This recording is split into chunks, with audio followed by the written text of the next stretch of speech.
I know that Mr. Alexander announced the other day that on February 2nd we're going to be retiring Yao Ming's jersey. It's going to be a very special time for the organization. It's going to be a very special time for our fans here, for the city of Houston, and our fans all around the world, certainly in China.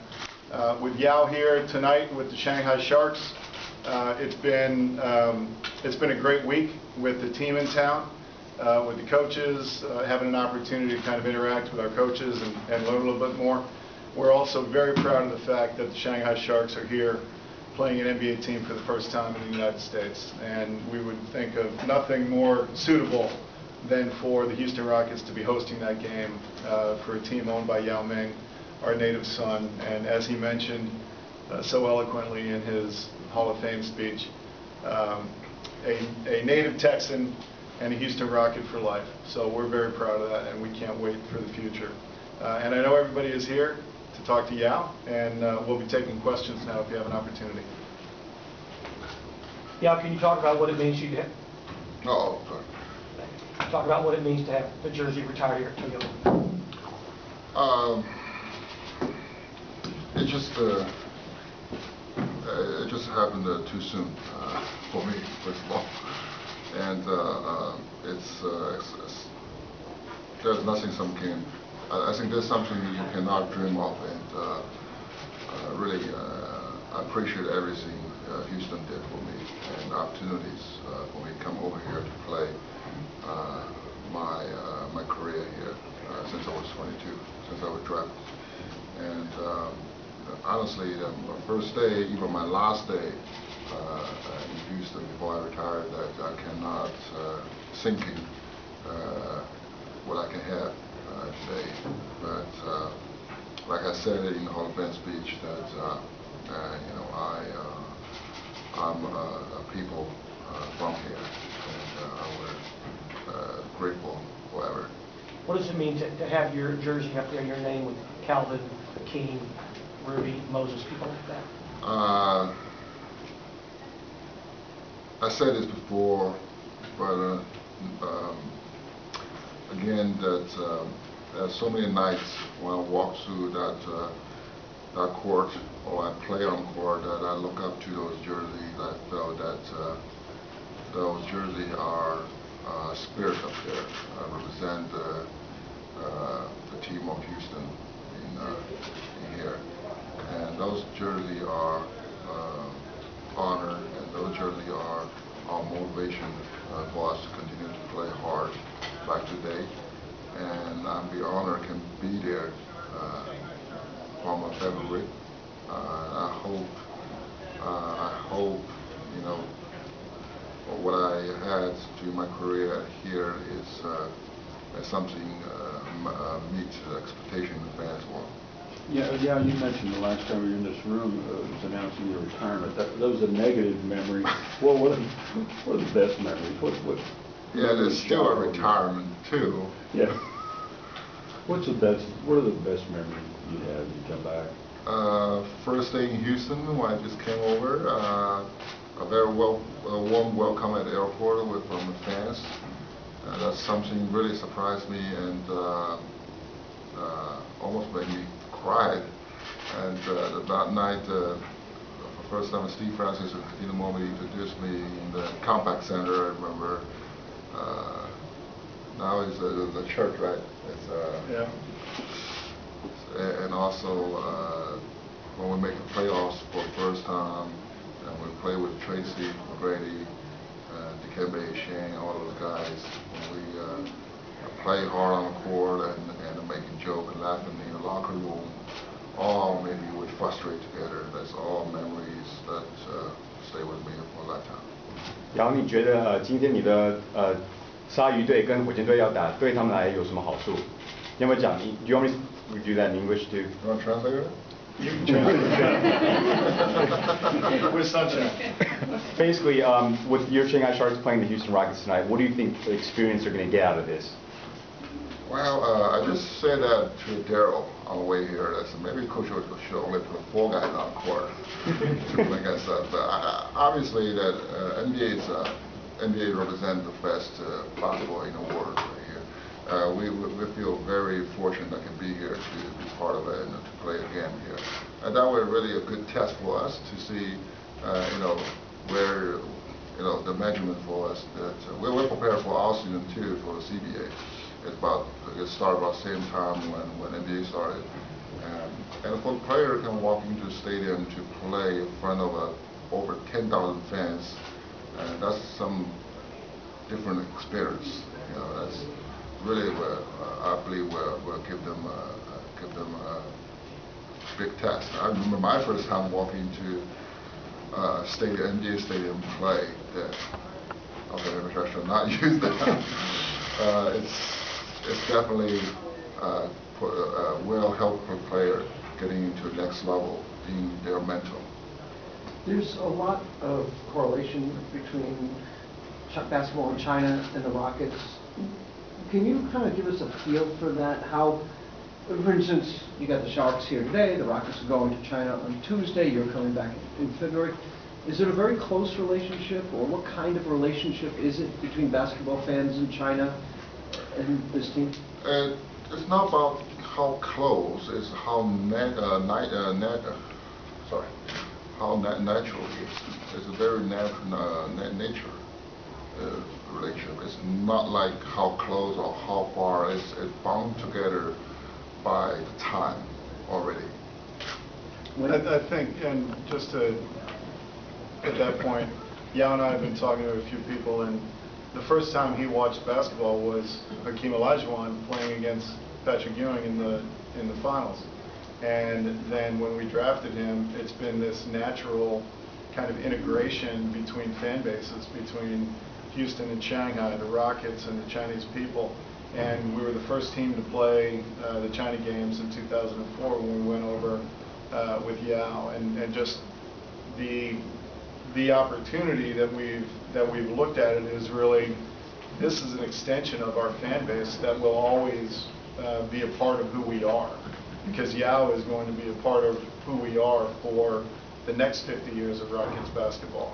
Certainly Mr. Alexander has such great regard and great respect for Yao and for the Chinese people and our Chinese fans, that we always look for opportunities to continue our direct interaction with our fans in China. So, when we had an opportunity, like when Yao and I spoke this spring about the Sharks coming over, there wasn't hesitation. It was a natural progression of, sure, it makes a lot of sense, because we're always going to have that relationship where we can help each other continue to get better and help each other continue to grow the game. I love the way Yao put it. It's a very natural, symbiotic type of relationship that's grown organically over the last 15 to 25 years. Yeah, you remember your first days, first games as an NBA player. What do you imagine this will be like for your players, their first NBA game against these guys?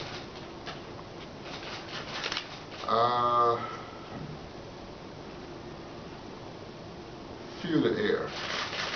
Go to feel the air. I remember the air that day while running to the stadium in Annapolis, play for Rocket. And yeah, there's something really can stay for a long time. The memory. You talked about your first day coming here, and to be here now, you and Chad talking about a natural relationship and everything that's gone on between this organization and China. Could you ever even imagine that on that first day? What were your expectations?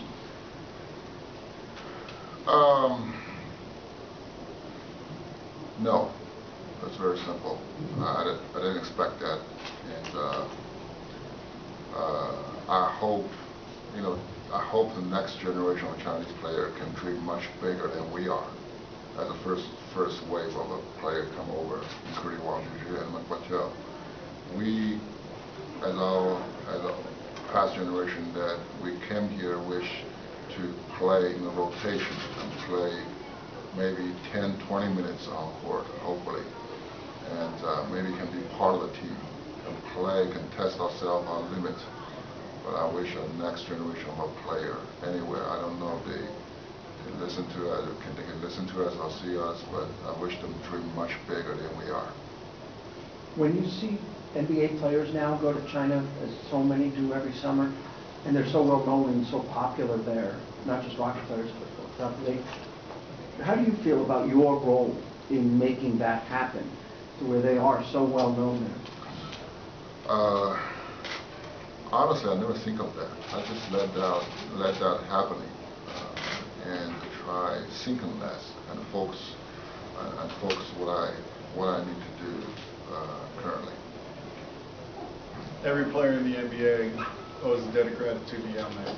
He's opened up incredible doors on the marketing front. He's opened up incredible opportunities for the league to continue to expand and grow. It's something that's happened, and I think the most important thing, kind of to Fran's question, and also what is universal, is that you have to be able to play. So the reason Yao was drafted #1 is because he had the ability to be the best center in the world, and that's why Leslie drafted him #1. All the other stuff was going to be nice if it worked out, but he had to be able to play basketball, and that's the way we look the same way with Joshi right now. Is that we're hopeful that this young man can be a really good basketball player. He just happens to be from China. But you need to continue to develop the game. You need to continue to grow the game. And the way that the game has exploded in China is a direct relation to Yao Ming's ability and Yao Ming's ability to handle all the pressures that he had to face when he first came into the league and when he grew in his career. So I can tell you, everybody in the league, teams, players, executives, we owe a great debt of gratitude to Yao Ming and everything he's done for the game of basketball. Yao, how do you feel that basketball has grown internationally since you come over? And where do you feel like the future is going? Well, the future is going to a premier, the guy who can shoot a ball from half court. That's where basketball goes. Oh, I know what you're saying. That basketball has become a very global game. If you think of some other sports like soccer, probably there's a few continental or a few countries that not play with, but or baseball or American football. There's always some place that don't. But it's very rarely do you see some place that have no basketball in there. So that's why basketball is so convenience for people. You can play with half court only, and with not necessarily 5-on-5, you can play only 2-on-2, even just 1-on-1. So that game is so convenient, and also that game is give a young man the opportunity to easily to access into a court, into a friend, to a circle, and with a very not very expensive equipment on there. And the basketball now has become the most popular game, not only in China, or States, in the world too, like you just said. 姚明，你曾经是火箭队的球员，然后你的现在周琦也被选入火箭队，然后你的球员吴冠希也在火箭队的发展联盟打，所以你对于这个未来火箭队和中国的这种互动有什么看法？Yao used to be the player in Rocket, and Zhou Qi was selected by Rocket, and your player Wu Guanxi was also playing for Rocket D-League before. So what are you seeing in the relationship between Rocket and your team in future growth? So the question probably, I guess. It's all you. It's your press conference. Yeah, I think we might be actually skirting both rules between the CBA and the NBA. So I would say, again, to my original point, if you can play basketball, the sophisticated scouting systems that we have, as well as the amount of tape that our scouts watch, our coaches watch, if you can play basketball, you're going to be found, no matter where you are in the world. And we happen to have a very close association with the people of China. We've been there quite often, but I wouldn't exactly say that there's a direct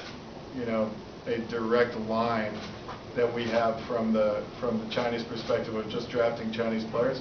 We're just looking for players who can really become great basketball players. And I know that Yao's hope, and what he's been working so closely on, is helping develop the national team, helping bring better players and systems into the CBA. And we're hopeful that if there are little things that we can do, like this game here, to raise awareness of the ability for the Sharks and raise awareness for their players, then we like to play our part. But yeah, you got anything else? You already covered everything. Brown. Yeah, most people are not fortunate.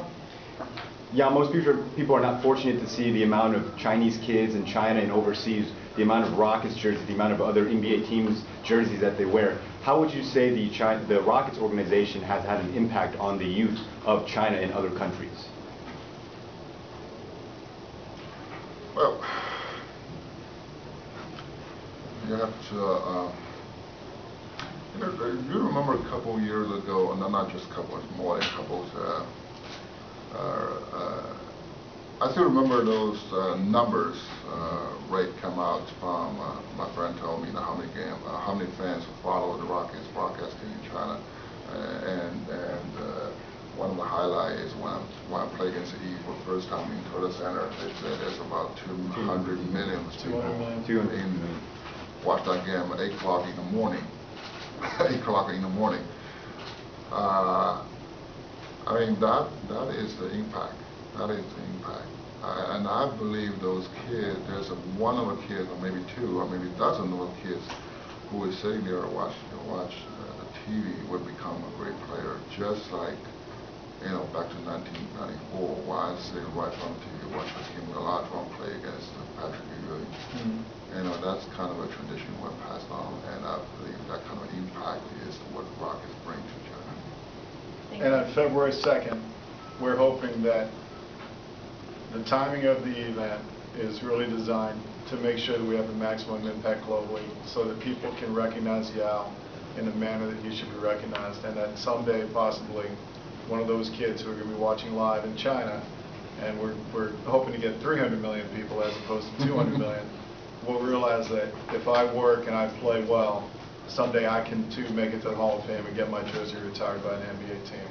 And that's for any kid all over the world, but specifically the people that he's really giving hope and inspiration to in his home country. So thank you everybody for being here. Enjoy the game.